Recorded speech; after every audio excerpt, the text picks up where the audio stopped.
aí, pessoal? Bem-vindos a mais um Historiando. Para aqueles que ainda não me conhecem, eu sou a Misha e hoje nós vamos falar sobre as guerras greco-pérsicas. E aí, querem saber um pouquinho mais? Então vamos lá!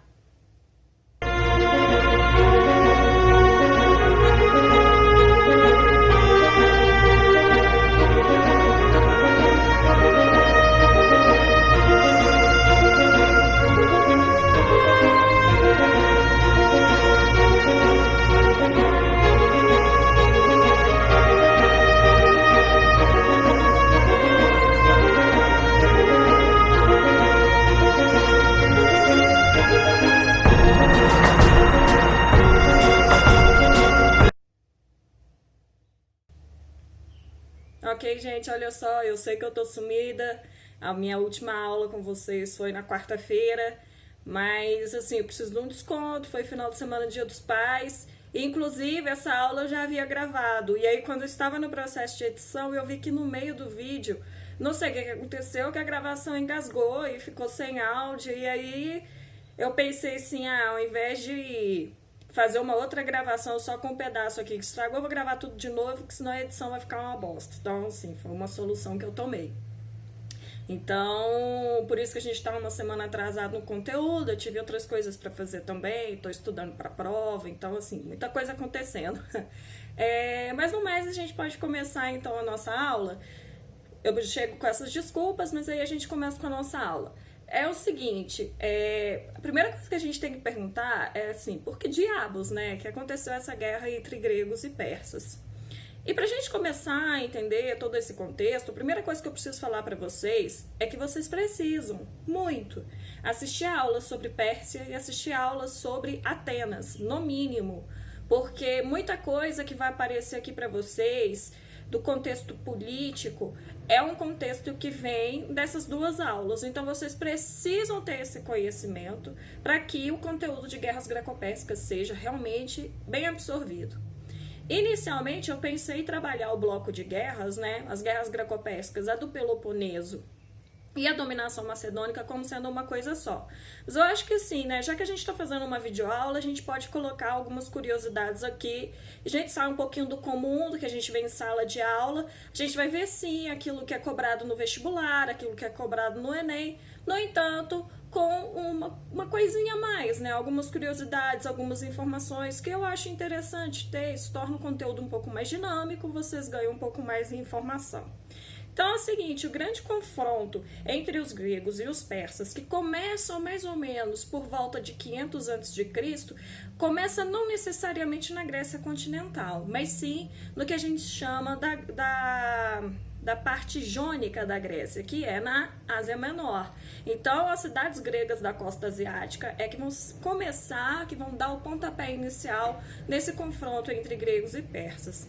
Então, a primeira fase desse confronto foi a revolta jônica dos gregos asiáticos contra a Pérsia. E o quebra-cabeça aqui no caso é justamente explicar por que a revolta aconteceu, quando ela aconteceu, depois de quase meio século de dominação pelos reis persas aquemênidas. Vale lembrar, por exemplo, que essa região havia sido conquistada mais ou menos por volta de 546 a.C. por Ciro. Então, a gente fica nessa pergunta, nossa, a gente tem quase 50 anos de dominação persa ali. Por que de repente, o que parece para nós algo muito de repente, estoura essa revolta ali naquela região? Então, é uma coisa que a gente precisa responder. A gente, obviamente, tem várias hipóteses. A gente sabe pouco sobre os detalhes do domínio persa na Anatólia nesse período de 546 até 500 a.C., para a gente poder dizer definitivamente que não era um governo opressor. No entanto, pelo que a gente já conhece da dominação persa em outras regiões com relação a outras culturas, a gente sabe que não era opressor. Os persas, eles exigiam pão e água, ou seja, o pagamento de tributos, e se mantinha a organização sociopolítica, se mantinha as bases culturais e religiosas desses outros povos. Então, assim, mas em específico, como era essa dominação na Anatólia, é difícil da gente poder dizer. Mas o que a gente sabe é que por volta do ano 500, a cidade-estado que vai dar o estopim para essa revolta, ou que vai ser o centro dessa revolta, é Mileto. E Mileto, nesse momento, está florescendo. Se a gente olhar na perspectiva filosófica, os grandes pensadores filosóficos que a gente tem dessa época, Tales de Mileto, Anaxandro, Anaxágoras e dentre outros filósofos que vão surgindo, surge justamente ali em Mileto. E então a gente está vendo que lá se torna um centro de efervescência cultural. Então já é algo para a gente ir se pensando. E as causas da revolta jônica, elas são difíceis de determinar porque a revolta foi um fracasso em curto prazo. E aí várias concessões foram feitas depois disso. No entanto, a consequência a longo prazo, que são as guerras pérsicas propriamente ditas, resulta justamente, de um lado, do estabelecimento de uma forte influência ateniense, porque os atenienses vão se colocar ali junto com os gregos da costa asiática, ajudando-os nessa revolta, e por outro lado a gente vai ver a influência política dos persas. Então essas duas forças vão acabar se chocando em determinado momento. Mas antes que isso aconteça, a gente precisa voltar um pouquinho à Grécia e ver o que está acontecendo lá. Isso não quer dizer que eu estou fazendo um resumo da história grega, não. Eu preciso voltar especificamente quando a gente está falando de Atenas. Porque, primeiro, Atenas, ela tinha acabado, nesse período, ela tinha acabado de passar pela Revolução Clistênica. Então, a democracia que surge em Atenas nesse momento é um regime político muito novo e muito inseguro, não é algo que está ali fixado realmente, já se torna uma tradição. E aí, um outro motivo é que, por conta disso, eles temiam que houvesse inimigos infiltrados, e alguns desses inimigos seriam amigos das famílias aristocráticas que foram derrotadas e que fugiram quando se sucede Clístenes ali para poder se instaurar esse novo regime político.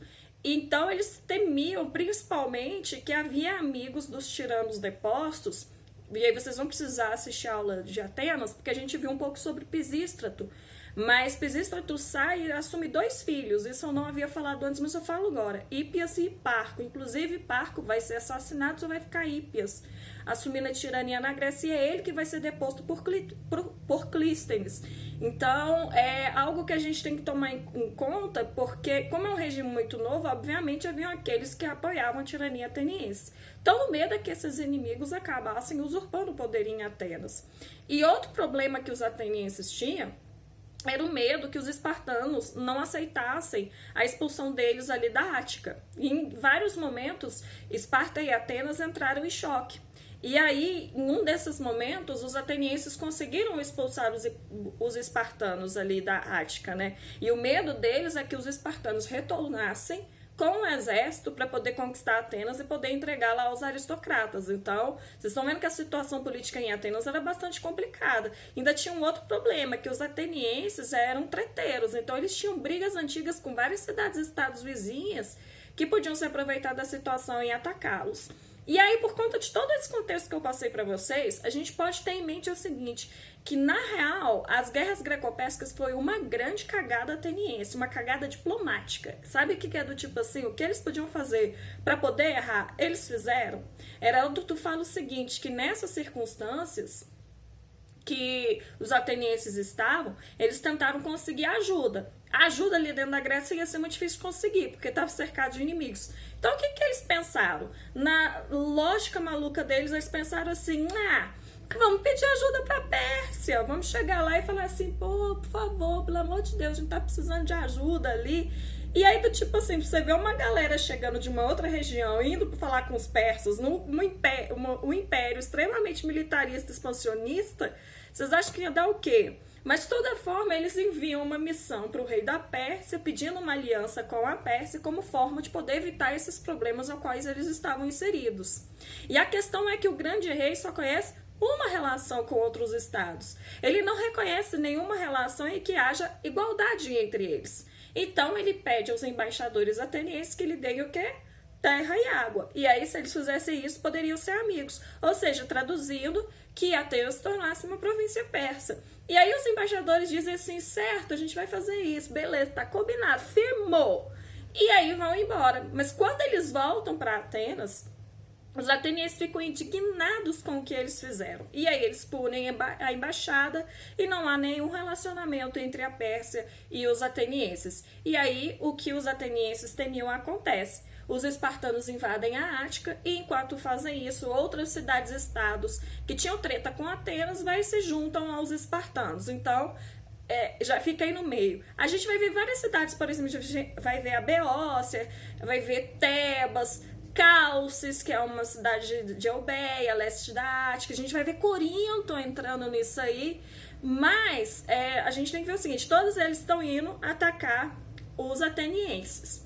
Aí vale um parênteses. Nesse período, Corinto tinha acabado de sair do seu próprio regime tirânico. E aí é o seguinte, os coríntios viram e falaram assim, cara, acho que eu não vou invadir Atenas não. Porque eles não gostavam da ideia, que era o que os espartanos queriam, que era instaurar algum tipo de tirania em Atenas. Do tipo, eles olhavam para o que eles tinham acabado de ser e falavam assim, cara, isso não é legal. E aí, essa é uma fonte de divisão que impede que essa coalização funcione para poder atacar os atenienses. E tem um outro detalhe, um outro problema agora vindo de dentro de Esparta, porque há uma disputa entre os dois reis espartanos da época. De um lado nós temos Cleómenes, que já tinha estado ali na Ática e que quer tomar Atenas. E do outro lado nós temos o rei Demorato, que por qualquer motivo que seja, ele não está disposto a fazer isso. E aí, no meio da disputa entre os diarcas, Demorato perde a disputa, né? E ele recebe acusações de que ele estava traindo Esparta e tal. E aí ele foge e em seguida a gente vai ver Demorato lá no Império Persa, muitas vezes bem próximo do rei, dando conselhos para ele sobre como lidar com a situação na Grécia. E aí, por causa dessas coisas, não há invasão. E os atenienses, então, vão ficar livres para fazer o quê? Para dizer, vocês queriam me invadir, queriam guerra comigo, então tá. Então agora eu vou guerrear com vocês. Então os atenienses vão fazer o quê? Se voltar contra os vizinhos deles que os ameaçavam, principalmente dessas cidades que eu havia falado para vocês, Tebas, Calcis, inclusive os atenienses vão estabelecer colônias em Calcis, então são algumas coisas que a gente fica vendo ali.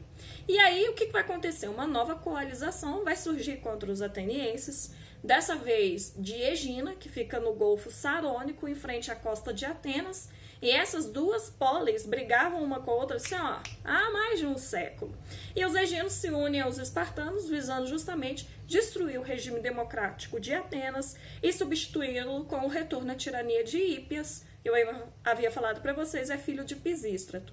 Hípias, ele também foge de Atenas. Quando Clístenes derruba a tirania em Atenas, com medo dele ser morto, assim como o irmão dele, Parco, foi morto, o que ele faz? Ele foge em direção à Pérsia, se coloca sob a proteção do grande rei, de modo que se os persas se envolverem na situação ali da Ática, eles também vão querer colocar Hípias no trono em Atenas. E os espartanos querem fazer a mesma coisa. E aí agora, ameaçados mais severamente, os atenienses vão fazer o quê? Olha a ideia, ele já fez isso uma vez, eles vão enviar uma segunda missão à Pérsia, e dessa vez o grande rei deixa bem claro, do tipo assim, nos mínimos detalhes, assim, ó, se você quer a minha ajuda, vocês vão ter que fazer isso aqui. E aí ele faz o quê? Ele exige que se acabe com a democracia recém-estabelecida e restaure Hípias como tirano em Atenas. E aí Atenas, como as outras cidades gregas da Ásia Menor, passaria a fazer parte do Império Persa, e Hípias, em sua relação com a Pérsia, seria o sátrapa do grande rei. E é aí que a gente está quando a revolta jônica rompe ali entre 500 e 499 a.C. Por que essa revolta rompe? Por que ocorre essa revolta tão grande? E aí nós temos alguns fatores. O primeiro é que os jônios não gostavam do serviço militar a que eram obrigados a prestar. A Pérsia, ela não apenas esperava o serviço militar pessoal, mas ela também punia quem tentava evitá-lo, mesmo que a pessoa pertencesse em níveis sociais elevados. Qual era o método que os persas utilizavam? É o seguinte, não havia um exército permanente na Pérsia, não havia um grande exército permanente persa. O método de defesa era formar grandes exércitos ocasionais. E a forma de garantir os serviços militares era por meio da distribuição de terras em troca de lealdade política de serviço militar quando a ocasião exigia. E aí o que acontece? As concessões da Pérsia de boas terras ali a oeste, no oeste da Anatólia, para os gregos que eram politicamente receptivos e para os iranianos que prestavam serviços ao grande rei, para a Pérsia fazia sentido político e militar. Então, assim, tirar essas terras das cidades-estados e entregar porções de terras a esses chefes políticos, para os persas fazia sentido. Mas esses presentes, eles foram, como eu disse, necessariamente feitos às custas das polis, dos territórios que a poli tinha. Então, principalmente naquela área em volta da poli, onde era utilizado, das polis, onde era utilizado para agricultura, pecuária. Então essa terra muitas vezes era retirada da cidade-estado. E aí a gente vê que nós temos uma queixa política, militar e econômica, porque isso aí é provavelmente onde resultavam os frutos de uma série de queixa econômica das cidades-estados jônicas da Grécia com relação aos persas. Politicamente, os gregos não gostavam do controle dos sátrapas, e isso parece claro nas proclamações de isonomia feitas no início da revolta. E é interessante que essas proclamações provavelmente foram influenciadas pelos desenvolvimentos democráticos muito recentes em Atenas.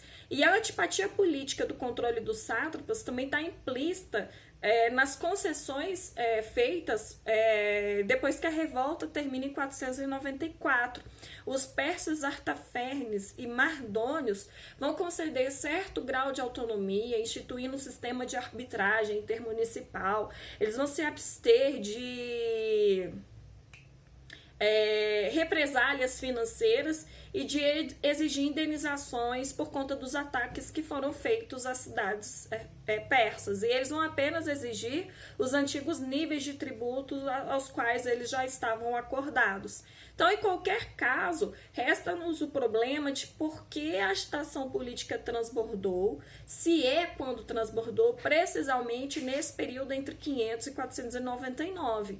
E aí uma grande parte da resposta pode ser encontrada nas mudanças feitas recentemente no que seria a cidade-mãe jônica, que é Atenas, principalmente a Atenas de Clístenes. Então, antigos arranjos locais que pareciam toleráveis antes, então assim, você tem um sátrapa, tem um tirano que antes parecia tolerável, tipo, aí é normal, no final do século parece menos tolerável em face dessa nova ordem política de Atenas. Uma ordem que, além disso, havia mostrado, inclusive, a sua eficácia militar contra os espartanos, contra os eginos, e aí esse processo de expansão territorial de Atenas.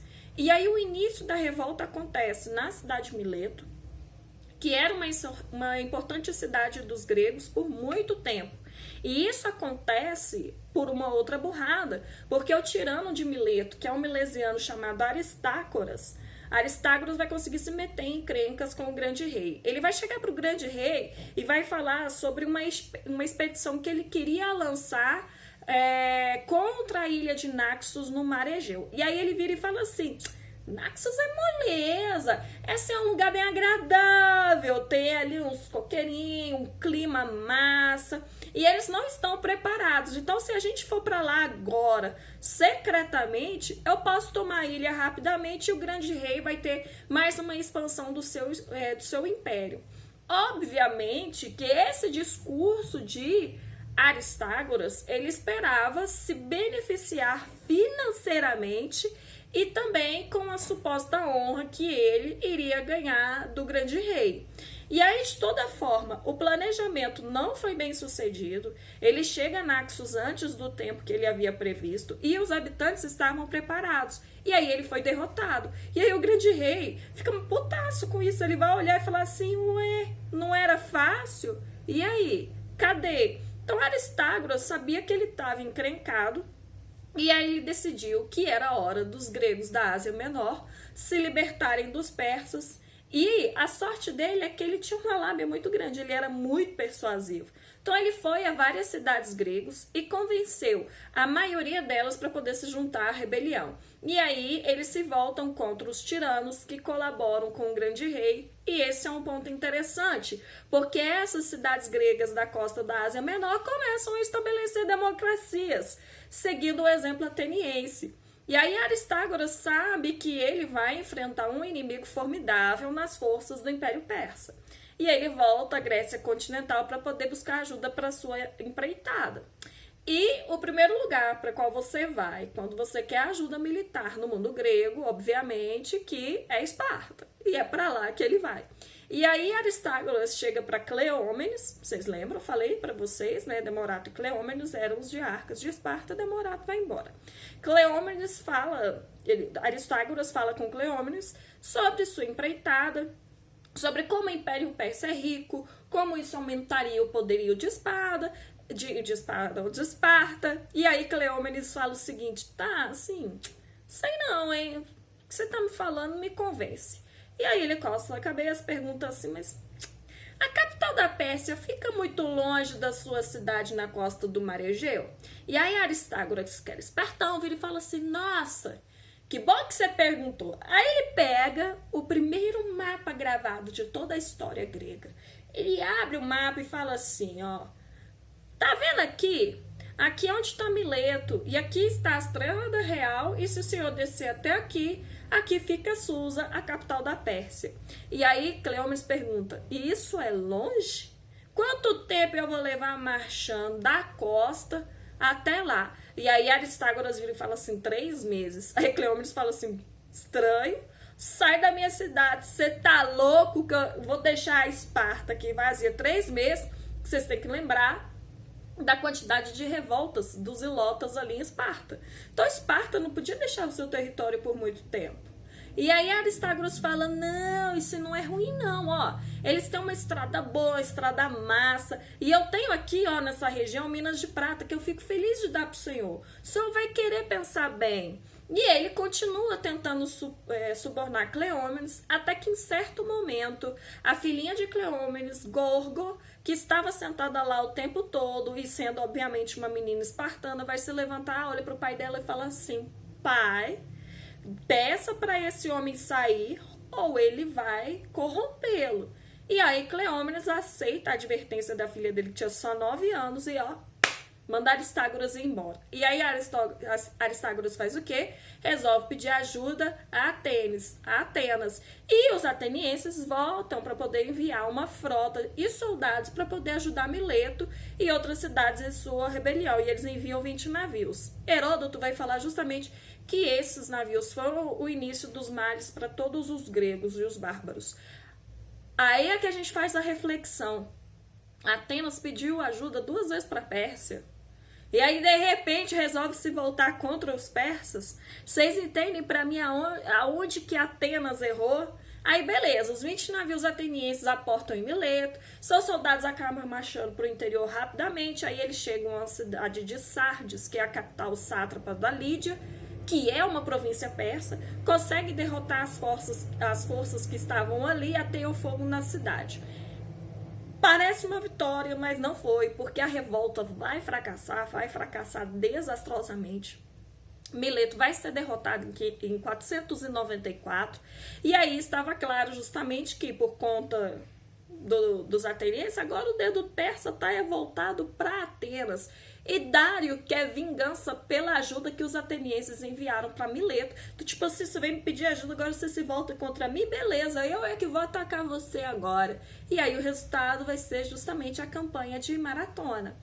A missão de Dário era desembarcar na Ática, capturar a cidade de Atenas e restaurar o tirano deposto Hípias ao trono. Hípias, que acompanhava o persa como guia, conselheiro, governante fantoche de Atenas, aconselha o general do momento ali chamado Dátis a levar a frota através do estreito de Eubeia e desembarcar na Baía de Maratona, na costa oriental da Ática. E aí a pergunta que fica é, por que Hípias apoia os persas? a resposta não é difícil, é simples, porque Clístenes, ao implementar suas reformas democráticas após a queda dos tiranos, ele tenta romper as velhas fontes de influência política na região. Então, Hippias vê que o poderio dele está meio fraco. Então, o que ele pensa? Não, quando a gente chegar ali em Maratona, ele esperava justamente estabelecer uma espécie de ponte política, apelando pelos velhos laços de clientela que havia à época da tirania. E os generais atenienses decidem confrontar os persas tão logo eles desembarcassem. Então, ao invés de permitir que eles marchassem para sua cidade e então eles se enfrentassem no sítio, eles pensavam o seguinte: cara, se os persas sitiarem a nossa cidade, a possibilidade de que algum dos cidadãos prefiram ficar ao lado dos invasores e do tirano exilado é grande. Então, é melhor a gente ir para lá logo e cortar o mal pela raiz. E aí os atenienses montam um exército com mais ou menos 9.000 hoplitas e junto aos hoplitas atenienses juntam mais ou menos 600 homens da pequena cidade de Plateia, que está no nordeste da Ática e que eram aliados de Atenas por 30 anos, porque eles ouvem falar que os persas haviam atracado em Maratona e que estariam marchando no Planalto Central para poder atacar a Ática. Então eles viram e falaram assim: cara, se eles vão atacar Atenas, Atenas cai, a gente cai também. Então, bora lutar todo mundo junto. E aí os atenienses e os aliados de Plateia se posicionam no terreno alto, próximo à estrada que levava ao sul de Maratona a Atenas. Atenas está a apenas 40 quilômetros de Maratona. E aí eles esperavam o próximo movimento dos persas. Obviamente que o contingente grego estava em desvantagem numérica comparado aos persas, né? E, obviamente, também, caso vocês lembram, mas Atenas tem 10 generais, são 10 estrategos. E eles estavam discordando o tempo todo um dos outros sobre o que fazer. Eles estavam relutantes em mover a força defensiva deles, que estava estrategicamente posicionada, porque, no mínimo, quem já jogou jogo de guerra sabe que terreno alto você tem vantagem, inclusive, de mais uma rolagem de dados. Então, é vantagem você estar no alto. Então, ele estava estrategicamente posicionado ali no Planalto Aberto de Maratona. Então, sair dali seria deixá-los vulneráveis, tanto ao ataque da cavalaria, porque Atenas não tinha cavalaria. Eles tinham. E a possibilidade deles serem manobrados pela força persa. E também é possível que os atenienses estavam esperando a chegada de reforço de Esparta. Porque antes deles deixarem Atenas e marcharem para Maratona, os atenienses enviaram o seu melhor corredor, que se chamava Filipe, aos espartanos para poder pedir ajuda. E ele cobriu a distância de aproximadamente 225 quilômetros em menos de 2 dias. Será que o bicho corria? E aí os espartanos concordaram em enviar um pequeno contingente para poder ajudar os atenienses, mas a sua partida foi atrasada porque eles estavam no meio do maior festival religioso que eles tinham, e aí os espartanos são extremamente vinculados à sua disciplina férrea, e inclusive na perspectiva religiosa. Eles são extremamente supersticiosos, se a gente fosse colocar assim. Então eles tinham que esperar até a lua cheia para sinalizar a conclusão do festival religioso para eles poderem marchar. E aí, quando eles partiram 6 dias depois, eles marcharam rapidão, porque eles chegaram em Maratona em 3 dias. Só que eles chegaram muito tarde para poder participar da batalha, porque a batalha tinha acontecido no dia anterior. Enfim, esse impasse que eu falei para vocês dos atenienses e dos plateus contra os persas dura vários dias. E nesses dias não foi feita negociação e nem mesmo houve escaramuças entre os dois lados. Eventualmente, os generais atenienses eles tomam a decisão de atacar os persas. Várias explicações são oferecidas para isso, mas eu digo algumas. Primeiro, o medo de que os soldados atenienses viravam a casaca. Porque você está ali estacionado há muito tempo, olhando um exército muito mais forte que você, com vários equipamentos que você não tem, com cavalaria e um monte de coisa, cara, você fica com medo, né? Então, havia que o medo de que isso se infundisse nos soldados também. Eles já pensassem: pô, a gente tá lutando aqui é pra morrer. Então, nem fossem lutar assim, com todo o gás, com toda a força que eles tinham. Então, há uma série de coisas, né? E aí, ficaram com medo também de que se infiltrassem espiões persas no exército deles. Ou que os atenienses resolvessem apoiar os persas e a tirania de Hippias. Então, assim, a gente tem vários fatores aqui. E aí o que acontece? Os gregos montam uma estratégia muito massa, porque é o seguinte: os persas, eles logo cedo montavam um fronte, colocavam arqueiros e lanceiros na frente, que era do tipo assim, se os atenienses quiserem chegar aqui, vai chegar na força do chumbo, é na bala. No caso aqui era na flecha, né? E aí os gregos pensam assim, então, o que a gente vai fazer? Ao invés da gente, vamos quebrar isso aqui, a gente vai fazer o seguinte, quando eles estiverem acordando, começando a posicionar a galera, é a hora que a gente vai em direção a eles. Só que é o seguinte, os gregos, eles vão atacar cedo, enquanto os comandantes persas estão ali dispondo seus homens. E porque o exército persa estava espalhado ao longo de um vasto fronte, os atenienses e os plateus aliados, eles temendo ser flanqueados, como eu havia falado para vocês anteriormente, eles vão fazer o quê? Estender o comprimento de seu fronte, diminuindo as fileiras hoplitas do centro, retendo as forças de cada lado.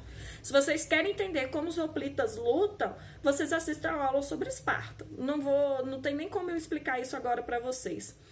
Aí o que acontece? Os dois exércitos estavam aproximadamente afastados num espaço de 1.600 metros. Então estavam razoavelmente perto. Aí o que os gregos pensaram? A gente vai fazer o seguinte, mesmo que eles não estejam totalmente posicionados, ainda assim eles vão ter muita flecha, muita lança, tal, corre risco da gente morrer se a gente for numa marcha comum. Então o que a gente faz? A gente marcha até uns 1.400 metros, porque as flechas não chegam aqui, e os últimos 200 metros a gente sai correndo igual um bando de louco para poder atacar eles, porque a flecha vai ter uma curva, né, ascendente e descendente, até cair em cima da gente. Então, a chance de que poucas pessoas morram a gente fazendo assim, tendo em vista que a gente diminuiu as nossas fileiras, é muito grande. Então, é isso que eles fazem. Eles caminham e nos últimos 200 metros eles saem correndo, com medo justamente que o contingente fosse reduzido por flechas, dardos, lanças. E essa decisão pega os persas de surpresa. Pensam que assim, what the fuck, o que está acontecendo aqui? Porque eles subestimaram a determinação dos oponentes, o que não é grande surpresa, porque eles contam com o quê? Com o tamanho do exército. Cara, ninguém vai ganhar a gente, olha o tamanho do nosso exército. Não é à toa que se chama imortais. A galera pode morrer e a gente repõe. O que não vai faltar é gente. Então o avanço ateniense foi evidentemente realizado sob uma chuva de flechas, e aí, quanto mais rápido o terreno fosse coberto, melhor seria para eles, né? E a vitória ateniense, por conta dessa estratégia, foi avassaladora. Houve 6.400 vítimas persas contra só 192 atenienses. Então, foi uma vitória importante por dois motivos. Primeiro, mostrou que dano letal os hoplitas podiam causar às forças persas. Então, é do tipo assim, nós não somos tão invencíveis como a gente pensava. E essa mensagem encorajadora não passa despercebida pelos espartanos, que chegaram para poder ver os cadáveres e que partiram ali com aqueles parabéns paternalistas, sabe? Daqueles tapinha na costa, assim, parabéns, vocês conseguiram. E, em segundo lugar, o segundo ponto importante é que Maratona se torna uma vitória de propaganda celebrada em todos os meios de comunicação disponíveis da época, que é muito mais um boca a boca, né? Maratona logo se torna um evento mítico. Enquanto isso, os persas recuaram, Dário acaba morrendo, sendo sucedido em 486 por Xerxes. E aí nenhum grego podia ter duvidado que Maratona, por toda a sua importância simbólica, não era o fim da questão e que Xerxes voltaria com uma força de invasão muito maior. E aí foi em Atenas, então, que a ação mais enérgica foi realizada. Xerxes não havia perdido de vista o antigo motivo de vingança do pai dele, né? Um motivo que deveria significar que Atenas era o principal e o único alvo. Só que aí o seu objetivo dessa vez, e Heródoto diz corretamente, não era só dominar Atenas, era transformar a Grécia como um todo em outra província persa, ou em outra satrapia. E isso exigiu um plano combinado da Grécia. Em 481, as principais decisões foram tomadas por meio da formação de uma Liga Geral Grega contra a Pérsia. E aí, inicialmente, se constrói vários planos, né, para poder defender a Grécia, mas aí os gregos recuam para uma zona no extremo nordeste da Eubéia, onde eles esperavam defender as Termópilas por terra e o Artemísio por mar. Aí, para facilitar um pouco para vocês visualizarem o que eu tô falando, assistam o filme 300, vai ajudar muito vocês nisso. Heródoto, que muitas vezes é acusado de não perceber a interconexão dessas duas operações de contenção, nas Termópilas e no Artemísio, De todo fato, ele enfatiza que as duas eram muito próximas o suficiente para que cada conjunto de defensores soubesse o que estava acontecendo com o outro. Então, as decisões poderiam ser tomadas de forma mais rápida, seja pela batalha terrestre, seja pela batalha naval. E aí, os espartanos enviaram seu rei, Leônidas, às Termópilas com uma força de 4.000 peloponesos, incluindo 300 cidadãos espartanos completos e talvez ainda um contingente de ilotas.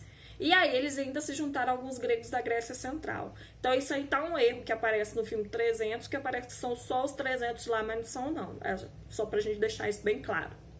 E a passagem das Termópilas, ela não poderia ser mantida indefinidamente, como Leônidas certamente sabia, porque, né, uma hora o contingente um é maior que o outro. Mas o que rolava ali é que o oráculo de Delfos, havia dito que Esparta seria devastada a menos que um de seus reis fosse morto. Então, a exata estratégia de Leônidas foi debatida como se fosse um quebra-cabeça, mas provavelmente não se deva ir além do oráculo. Ele entendia que ele tinha que morrer. Então, se o rei deve morrer, então nada melhor do que a gente morrer aqui tentando impedir os persas. Leônidas morre com seus 300 espartanos. Os outros grupos de peloponesos, gregos centrais, alguns vão ser mortos, a maioria vai ser dispersado. A ação naval no Artemísio é inconclusiva, mesmo porque o que vai derrotar a força persa ali quando eles contornaram a Eubeia não foram os gregos, mas foi uma tempestade. A gente pode até dizer que na real foi Poseidon e Zeus se juntaram e derrotaram os persas ali no Artemísio. Não tem outra explicação. Então, é um fato, por exemplo, que a Ática foi evacuada, que a Acrópole ateniense foi saqueada pelos persas, porque os atenienses sabiam que os olhos de Xerxes iam para lá primeiro. E esse sacrifício da sua cidade como a vitória de Maratona é um dos elementos cardeais na celebração ateniense das guerras pérsicas. E os persas destruíram os templos da Acrópole, eles levaram as estátuas de Harmódio e Aristogito, que foram justamente os dois homens que assassinaram Hiparco, que era o irmão de Hípias, isso por volta de 514 a.C. E a importância para Atenas do que aconteceu na Acrópole em 484, principalmente em 480, a importância simbólica disso é ilustrada justamente na história subsequente dessas estátuas.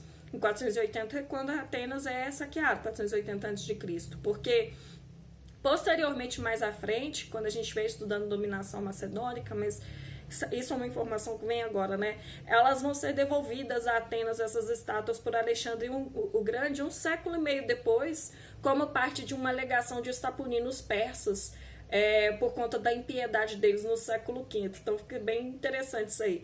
Então, beleza. Mas saindo disso, os persas fazem o quê? Então eles entram nos estreitos de Salamina, onde Temístocles, que era um dos estrategos atenienses, insistia que os gregos deviam ficar, porque ele conhecia a força da maré ali, então ele sabia o seguinte, que em tese lá parecia, quando a maré tá baixa, tá de boa, parece que é um espaço amplo, mas quando a maré sobe, por conta da formação ali das falésias das paredes, se comprime o espaço, então os navios ficariam todos ali grudados. Então eles entram no estreito de Salamina, inclusive é interessante porque fica uma trireme ateniense na frente para poder atrair os persas e eles começam a remar para trás, mas fingindo como se estivesse remando em direção aos persas, e os persas só vão entrando, no final só vão se lascar, né? Porque os navios vão ficar um grudadinho um no outro. E aí eles vão ser totalmente derrotados, os persas, sob os olhos horrorizados de Xerxes. E essa é uma derrota tipo encontro de Davi e Golias, né? No sentido geral de que o Império Persa era muito maior em tamanho e recursos do que os seus oponentes gregos, né? De toda forma, sem dúvida, a gente vê aqui que não só foi essa estratégia de Temístocles, mas ele fez uma outra coisa também no aspecto propagandístico. Ele havia escrito nas rochas de Eubeia mensagens implorando aos jônios do lado persa que não ajudassem a escravizar seus parentes jônios do lado continental. E isso isso tem um forte papel político ali dentro do discurso deles, né? E no momento certamente ajudou a minar a moral da frota persa. E uma boa estratégia poderia ter sido os persas se retirarem, né? Ou uma tentativa de contornar Salamina pelo istmo de Corinto, antes mesmo da batalha ter começado, mas nada disso aconteceu, mesmo porque o grande rei persa ele queria, na real, fazer um show, né? Xerxes volta para casa, mas o general persa Mardônio permanece para um encontro final com os gregos em Plateia.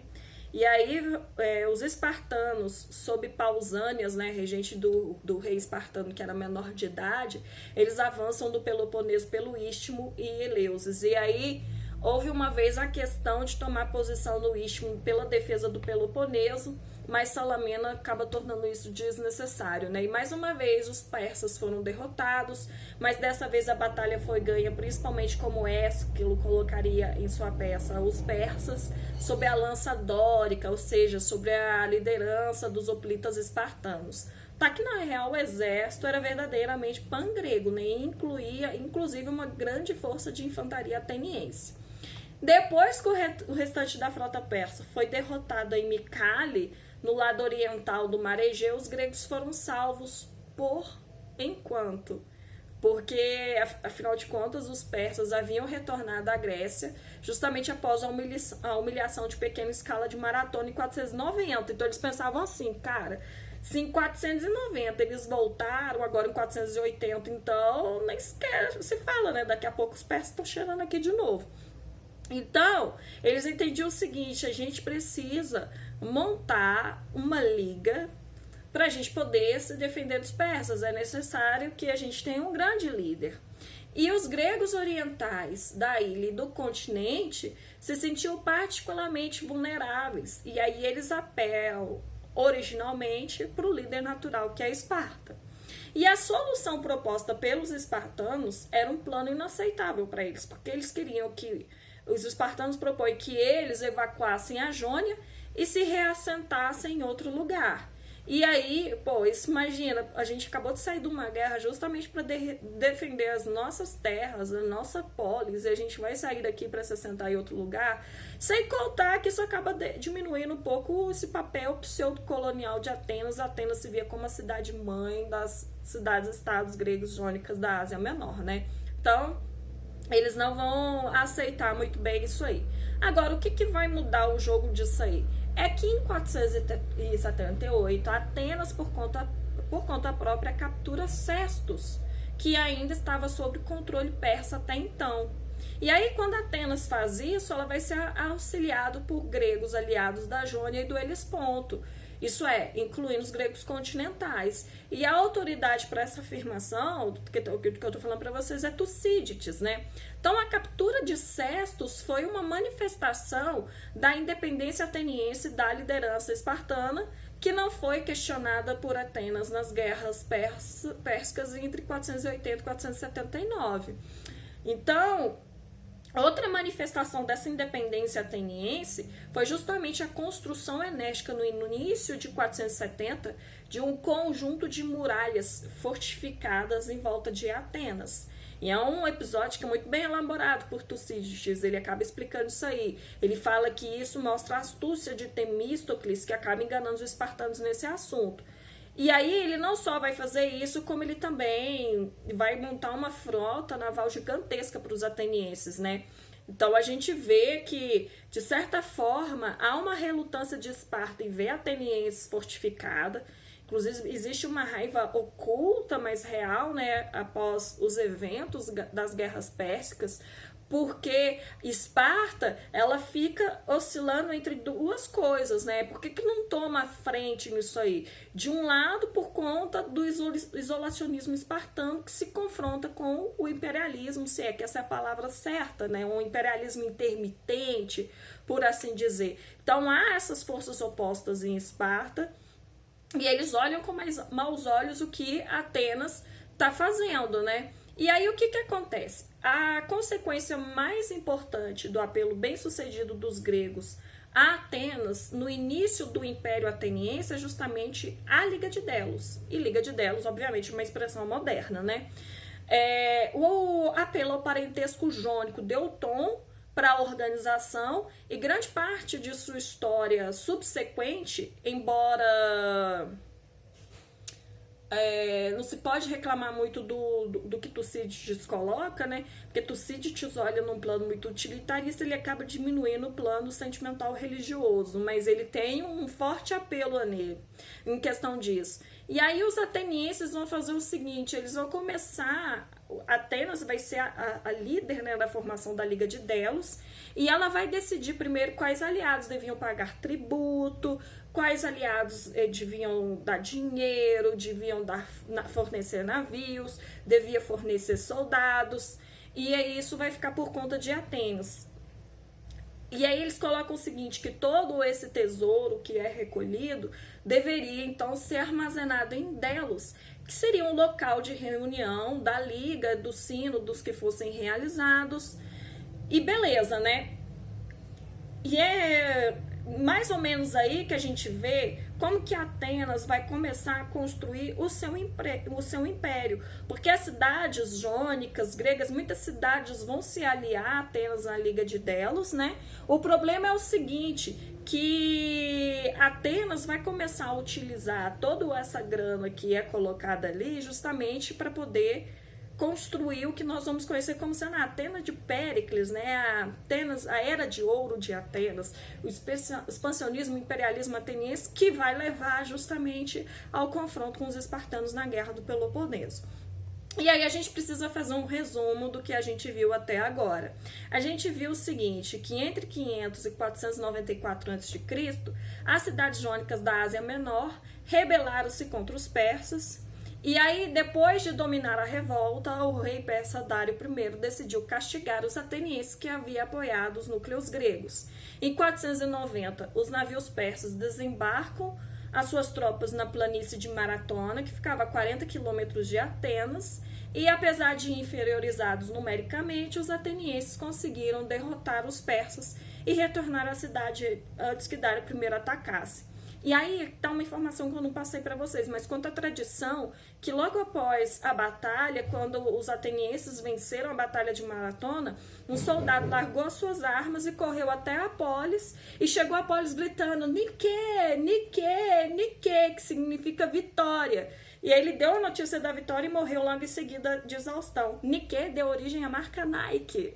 Só para vocês saberem. Então a prova olímpica da maratona homenageia justamente o sacrifício desse soldado. Enfim, Dário passa a preparar uma invasão em larga escala, mas ele morre antes de concretizar os seus planos.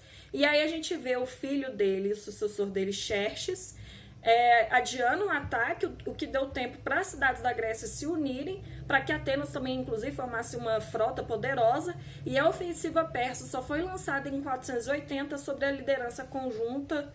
E aí, sob a liderança conjunta de Atenas e Esparta, os helenos venceram os persas na batalha de Salamina, Plateia, Micale, e obrigou o rei Xerxes a voltar para a Pérsia. E aí, uma vez que diminuiu a ameaça persa no continente, os espartanos se retiram da guerra, enquanto Atenas e outras cidades continuaram a lutar para expulsar os persas ali da costa asiática.